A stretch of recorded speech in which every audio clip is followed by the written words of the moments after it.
I did not expect this controversy to get as big as it did, but well, here we are. If you know anything about my channel, you know that I would be what you would call an anti-woke YouTuber. I have the obligatory Brie Larson sucks videos, I took a dump on Mary Sue's, and I criticized race bending. In my videos, I do my best to thoroughly lay out all my arguments as best as I can. While making these arguments, I advocate for creative freedom against the politically correct forces that seek to restrict the stories that can be told, label every piece of media older than 5 years as problematic, and seek to replace it with their own brand of shitty entertainment. Put a chick in it, make her gay!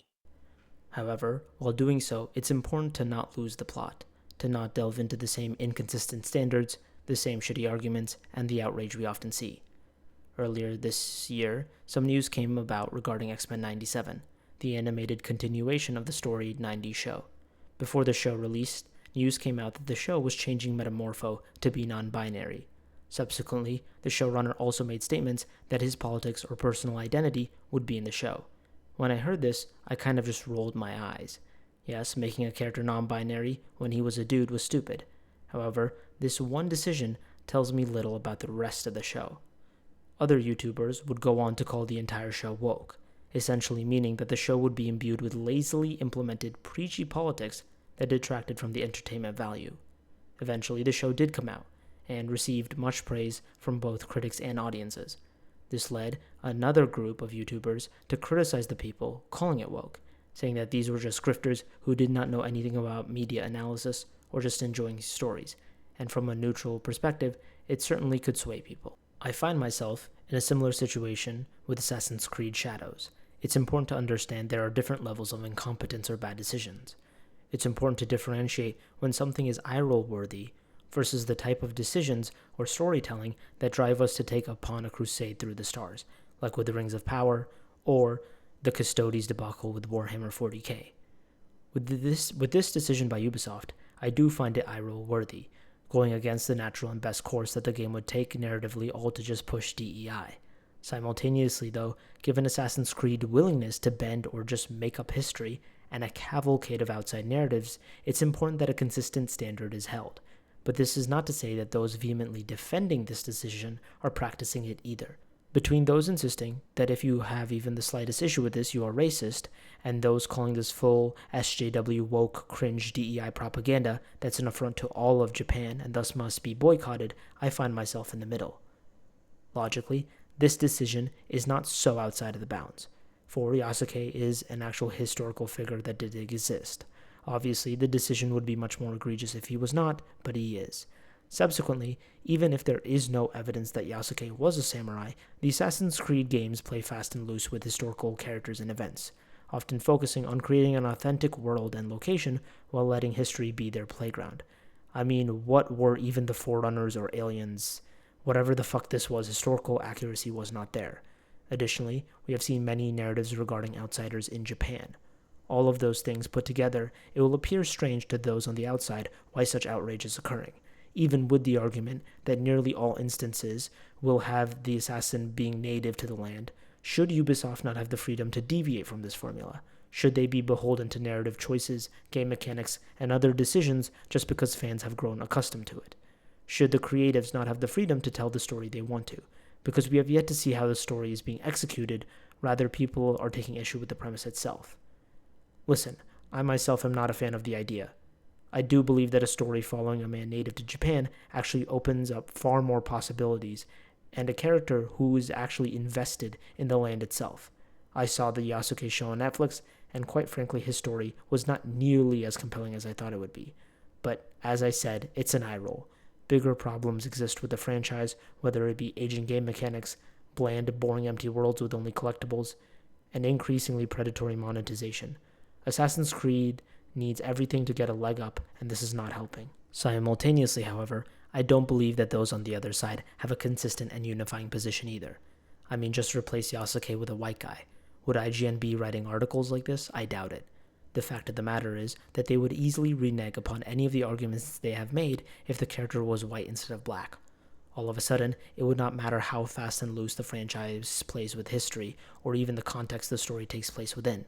The fact that a white person was in Japan when the vast amount of assassins are native to their respective lands would outrage the same crowd defending this decision. There are many examples in which this logic was used. The Great Wall is a great example of the hypocrisy on display.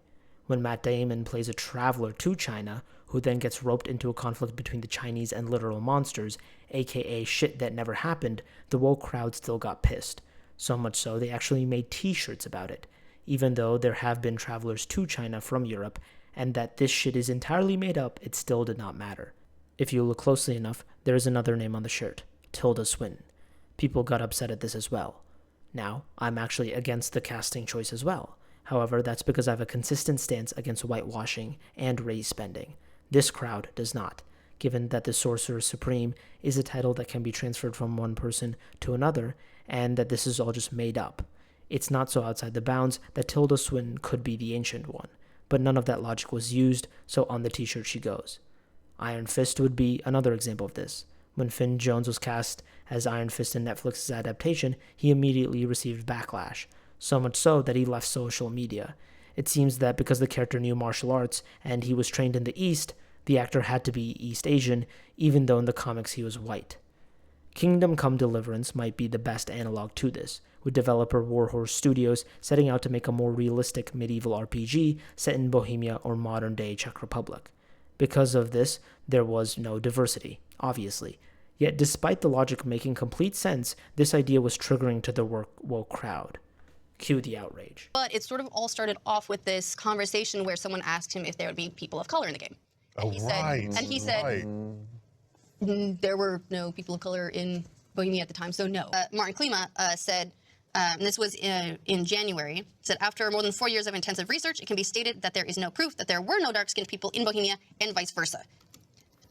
So you go, all right, there's really no proof either way. No one can say for sure, yeah, you should absolutely have this in, or you definitely shouldn't because this is the way it was. It's just not a well-documented thing in that particular part of history. But then he continued, there are many things we cannot prove. Otherwise, we would have to assume, for example, that lions would have lived in the forests of Bohemia. After all, the coat of arms of the ruling house is adorned with a lion. Where else could people have had this portrait? Stop comparing people to animals. Like, you know, on the one hand, I do... It's a video game. Fucking representation. I mean, it's, I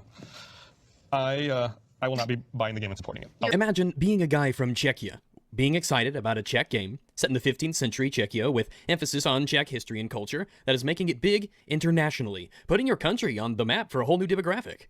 How many games feature Czechia at all? Is history? How many games have Czechs in them? Barely any. But now, finally, there's a game that features all of that, emphasizes it, focuses on it specifically. Now imagine being that same guy, seeing a bunch of Americans reducing all of your culture, history, even your nationality to just white. This odd, nondescript white that Americans love to label every culture with. The world is bigger than the United States, and it's more than just black and white. Despite this decision being lockstep within the narrative and world, it was still derided. Arguments against this were that the game has a health bar, so therefore diversity is necessary, essentially arguing that because the game is not a perfect recreation of real life, you can thus do whatever. That is the logic for why diversity needs to be forced. Even though many will appeal to Assassin's Creed historical liberties, understand that even if a game strives to be more historically accurate, it does not matter to the people championing this change. There is no logical reason that undergirds this movement. Any appeal to the game's rules, mechanics, or narrative are just smokescreens. Whatever argument that's worth trotting out in the moment for diversity is worth making. But if you drill down towards the actual core of the argument, you will find that whatever needs to break for more diversity is what needs to break. Narrative, mechanics, world building, etc. Many people will point to The Last Samurai as an example. But let's be honest, if this Last Samurai was released today, we would see similar backlash to the Great Wall or any of the examples provided. So it's not that strong of an argument. Additionally, the point of The Last Samurai is to see the increasingly modern and westernized Japan come into conflict with its roots. So an outsider observer makes sense. Meanwhile, Assassin's Creed does not need the outsider narrative. It often doesn't need it, as someone native or indigenous to the area often has more of an investment, so why change all of this now, I don't know. It's understandable that people are upset. All of this occurring after it was discovered that a whole network of consulting agencies focused on pushing DEI and removing all quote-unquote problematic content in games was discovered, with Sweet Baby Inc. taking center stage. Naturally, one of the things facing modern gaming is the understanding that many of the games that people hold near and dear to their heart could no longer be made today. Not because the market doesn't exist for it, rather, a cultural class of journalists, game developers, and organizations such as Sweet Baby Inc. are against it. The Japanese Assassin's Creed game that filled people's dreams seems to be at the mercy of modern-day DEI/woke philosophies. And although it may appear that way, it's important to maintain principled, well-reasoned positions, for when you lose that, you quickly become no better than the people screaming on the other side of things. Thank you. If you liked the video, consider leaving a like, and please subscribe. Thank you.